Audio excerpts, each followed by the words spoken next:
안녕하세요. 이메인 노무사입니다. 오늘 서울노동권익센터와 함께 살펴볼 주제는 바로 실업급여 부정수급입니다. 노동자가 퇴사를 하게 되면 실업급여, 더 정확한 표현으로는 구직급여를 고용노동부에 신청할 수 있습니다. 영상을 보고 계신 분들 중에서도 실업급여를 받은 경험이 있으신 분들이 많이 계실 텐데요. 실업급여를 수급하기 위해서는 고용보험법에서 정한 요건을 갖추어야 합니다. 그래서 거짓이나 부정한 방법으로 마치 수급 요건을 갖춘 것처럼 꾸며서 실업급여를 받게 되면 부정수급으로 판단될 수 있습니다. 이번 영상에서는 실업급여 부정수급과 관련된 대표적인 사례들을 살펴보고 실업급여 부정수급 시 어떠한 처벌을 받는지 살펴보도록 하겠습니다. 실업급여를 부정수급한 다양한 사례들이 있지만 가장 빈번하게 발생하는 사례들을 유형화하면 크게 4가지로 나눌 수 있을 것 같습니다. 첫 번째는 근무 현황을 허위로 신고하는 유형입니다. 노동자의 입사일이나 퇴직일, 이직 사유, 임금 등을 사실과 다르게 신고하는 경우가 바로 첫 번째 유형에 해당합니다. 실업급여를 수급하기 위해서는 이직 전 18개월 동안 고용보험에 가입된 기간이 180일 이상 되어야 하고 비자발적으로 이직하거나 자발적으로 이직하였더라도 정당한 사유가 있어야 합니다. 이러한 실업급여 수급 요건을 맞추기 위해서 입사일이나 퇴사일을 허위로 신고하여 고용보험 가입 기간을 고의적으로 늘리거나 실제로는 개인 사정으로 퇴사하였는데 실업급여를 받기 위해서 회사에 권고로 사직을 하였다고 신고하거나 정규직임에도 불구하고 계약 만료로 이직 사유를 신고하는 것이 바로 이 유형에 해당합니다. 또 퇴사 직전에 임금을 허위로 신고하는 사례도 있습니다. 실업급여는 노동자가 퇴사 직전 3개월간 지급받은 임금, 즉 평균 임금을 기준으로 책정이 되는데요. 실업급여를 더 많이 받기 위해 본인이 실제로 받은 임금보다 더 높은 금액을 평균 임금으로 허위 신고하는 것입니다. 고용 상태나 퇴직 상태를 허위로 신고하는 경우도 있습니다. 실제로 회사에 근무하지 않는 사람을 고용보험에 가입시켜 놓고 고용보험 가입 기간이 180일 이상이 되면 퇴사 처리해서 실업급여를 받을 수 있도록 하거나 퇴사하지 않은 사람을 퇴사 처리하여 임금도 받게 하고 실업급여도 받도록 하는 사례들이 이런 유형에 해당합니다. 첫 번째 유형은 실업급여 부정수급 과정에서 사업주가 가담한다는 점에서 큰 문제가 있습니다. 취득신고나 상실신고, 이직 확인은 사실 사업주의 업무인데요. 사업주가 허위 사실을 신고하여 부정수급이 발생하는 것입니다. 실업급여 부정수급은 실업급여를 받는 사람뿐 아니라 부정수급에 공모한 사업주도 처벌이 되기 때문에 혹시 실업급여를 받을 수 있게 해달라는 노동자의 요청이 있더라도 반드시 사실에 입각하여 업무 처리를 하셔야 합니다. 특히 이 사실에 입각하여 업무 처리를 하셔야 되기 때문에 이 실업급여 수급 자체를 거래의 대상으로 삼으시면 안 됩니다. 예를 들어서 실업급여를 받게 해준다는 조건으로 최저임금 미만으로 임금을 지급하도록 한다라든지 퇴직금을 주지 않는다라든지 이런 식으로 실업급여 자체를 거래의 대상으로 삼으면 안 되며 이러한 경우에는 실업급여 부정수급뿐만이 아니라 기타 노동관계 법령 문제도 될 수 있기 때문에 상당히 유의하셔야겠습니다. 두 번째는 실업급여 수급기간 동안 취업사실이나 소득을 신고하지 않는 유형입니다. 실업급여는 노동자가 실직한 후 다시 일자리를 구할 수 있도록 지원하는 데 목적이 있습니다. 그래서 실업급여를 받고 있는 사람이 다시 직장을 구했거나 실업급여 이외의 소득이 발생하였다면 반드시 그 사실을 고용센터에 신고해야 합니다. 취업한 일자리가 일용직이나 아르바이트와 같은 임시적인 일자리였다고 하더라도 그리고 발생한 소득이 소액이더라도 내가 실업급여를 받고 있는 중이라면 반드시 고용센터에 알려야 합니다. 실업급여를 받는 기간 중 자영업을 시작하거나 가업에 종사하는 등 취업을 하기 곤란한 사유가 발생한 경우도 마찬가지입니다. 근로기간이 단기간이거나 소득이 작다면 고용센터에 알릴 필요가 없다고 오해하시는 경우가 많습니다. 실업급여 수급 중 취업사실이나 소득이 발생하면 그것이 소액이더라도 그리고 단기간의 일자리더라도 반드시 고용센터에 알려야 하니 꼭 연락을 하시기 바랍니다. 세 번째는 허위 또는 형식적인 구직 활동을 하는 유형입니다. 실업급여는 수급자가 재취업 활동을 적극적으로 하는 것을 전제로 지급됩니다. 따라서 수급자도 실업급여의 취지에 맞게 적극적인 구직 활동을 해야 하는데요.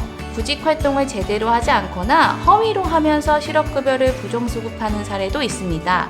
면접을 보지 않았는데도 면접을 본 것처럼 구직 활동을 허위로 작성하여 제출하거나 실제 회사에 취직할 의사가 없는데 구인업체에 전화문이나 이력서만 제출하면서 형식적인 재취업 활동을 하는 경우가 바로 부정수급에 해당합니다. 고용노동부 또한 적극적인 구직 활동을 하지 않는 수급자에 대해서 문제의식이 깊기 때문에 세 번째 유형에 대한 관리 감독은 앞으로 점점 더 강화될 것으로 예상됩니다. 그러니 실업급여를 받으실 때 재취업 활동을 어떻게 할 것인지에 대해서도 구직자분들께서 각별히 유의를 하셔야겠습니다. 마지막 유형은 실업인정을 대리 신청하는 유형입니다. 구직자가 고용센터에 실업급여 신청을 하면 고용센터가 지정한 날에 고용센터에 출석을 하거나 온라인이나 모바일로 실업인정을 받아야 합니다. 실업인정은 당연히 본인이 직접 이행하는 것이 원칙이지만 간혹 가족이나 지인이나 제3자에게 실업급여 신청을 대리하도록 부탁을 하는 경우가 있습니다. 특히 온라인으로 실업인정을 받을 때 실업인정을 대리 신청하도록 하는 경우가 많은데요. 본인이 아닌 제3자에게 실업인정을 대신하도록 하는 행위도 실업급여 부정수급에 해당됩니다. 구직자가 해외여행을 간 기간 동안 가족이나 친구들에게 온라인 실업인정을 대신하도록 하는 것도 부정수급이 됩니다. 구직자는 실업인정의 당일에 반드시 국내에 체류하고 있어야 하기 때문입니다. 만약 부득이하게 실업인정일에 고용센터에 출석하거나 온라인으로라도 실업인정을 할 수 없는 상황이라면 사전에 고용센터의 실업인정일을 변경하여 부정수급이 발생하지 않도록 조치를 취해야 합니다. 자, 이렇게 4가지 실업급여 부정수급 유형들을 살펴보았는데요. 실업급여를 부정수급하였을 때 가해지는 법적인 제재에 대해서도 살펴보겠습니다. 실업급여 부정수급을 하게 되면 당연히 구직자가 수령한 실업급여 전액을 반환해야 합니다. 경우에 따라서는 수령한 실업급여액의 최대 5배까지 추가 징수가 될 수 있습니다. 만약 향후 지급 예정인 실업급여가 남아있다면 예정된 실업급여액도 지급이 중지됩니다. 단순히 금전적 이익을 반환하는 것으로 끝나지 않을 수도 있습니다. 10년간 3회 이상 부정수급으로 실업급여 지급이 제한된 사람의 경우에는 최대 3년간 새로운 실업급여를 신청할 수 없습니다. 또 부정수급의 정도가 심각한 경우에는 형사처벌도 가능합니다. 고용보험법에 따르면 최대 5년 이하의 징역 또는 5천만 원 이하의 벌금이 부과될 수 있습니다. 실업급여 부정수급에 따른 제재가 강력하기 때문에 혹여나 실업급여를 부정수급하고 계시는 분이 계시다면 빨리 자진신고를 하시는 것도 방법입니다.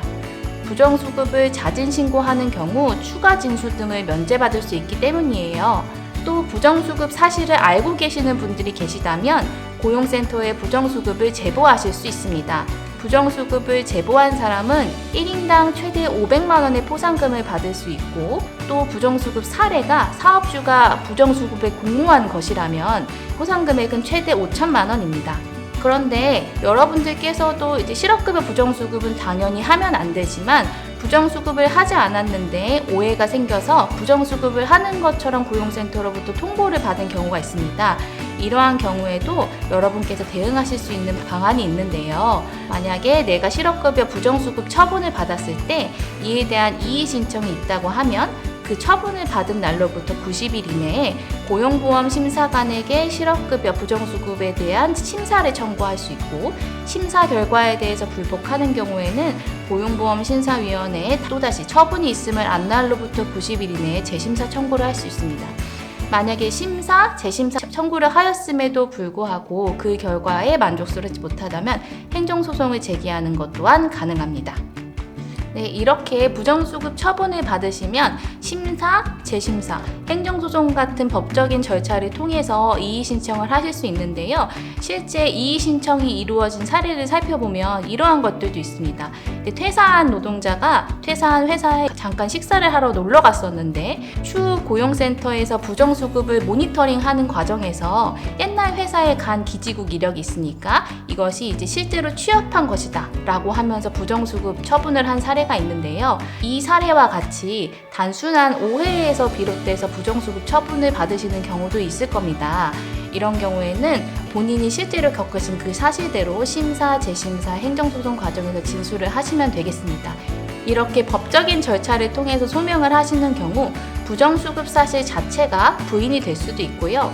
그리고 너무 부정수급 자체가 명확하면 사실관계 자체가 부인되기는 어렵지만 여러 재반 사정을 감액해서 추가 징수액이 감면이 된다라든지 이런 식의 어떤 처분도 기대할 수 있겠습니다. 따라서 부정수급 처분을 받으신 구직자분들이 계시다면 앞서 설명드린 이런 법적인 절차를 이용해 보시는 것도 도움이 되시겠습니다.